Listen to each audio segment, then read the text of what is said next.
کیا آپ جانتے ہیں آسمان میں ایک ایسا ستارہ موجود ہے جو بے حد تیز، روشن اور عجیب آواز نکالتا ہے، جیسے کوئی دروازہ کھٹکھٹا رہا ہو؟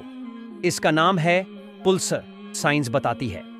پلسر ایک ایسا نیوٹرون سٹار ہوتا ہے جو اتنی تیزی سے گھومتا ہے کہ ہر سیکنڈ ریڈیو ویوز چھوڑتا ہے، ٹھک ٹھک ٹھک، بالکل ناکنگ کی طرح، اتنا تیز کہ اس کی روشنی ہماری آنکھوں سے نہیں، ٹیلیسکوپ سے بھی پلکوں کی جھپک سے تیز درج ہوتی ہے۔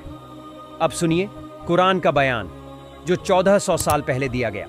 قسم ہے اس آسمان کی اور اس رات کے آنے والے کی۔ تمہیں کیا معلوم کہ وہ تاریخ کیا ہے؟ وہ چمکتا ہوا ستارہ ہے۔ سورہ الطارق آیت 1 سے 3۔ تاریخ یعنی وہ جو رات کو دستک دیتا ہے، ایک ایسی تشبیہ جو بالکل اسی پلسنگ ناک کی طرح ہے جو آج ہم ٹیلیسکوپس سے پکڑتے ہیں۔ اب سوچئے، ایک امی نبی صلی اللہ علیہ وسلم، نہ ٹیلیسکوپ، نہ ریڈیو فریکوینسی، نہ سیٹلائٹ، پھر بھی اتنی باریک اور ایکوریٹ تشبیہ قرآن میں کیسے آئی؟ کیا یہ علم بس انسانوں کا ہے یا پھر اس حق کتاب کی نشانی ہے جو ہر زمانے اور ذرے سے آگے ہے؟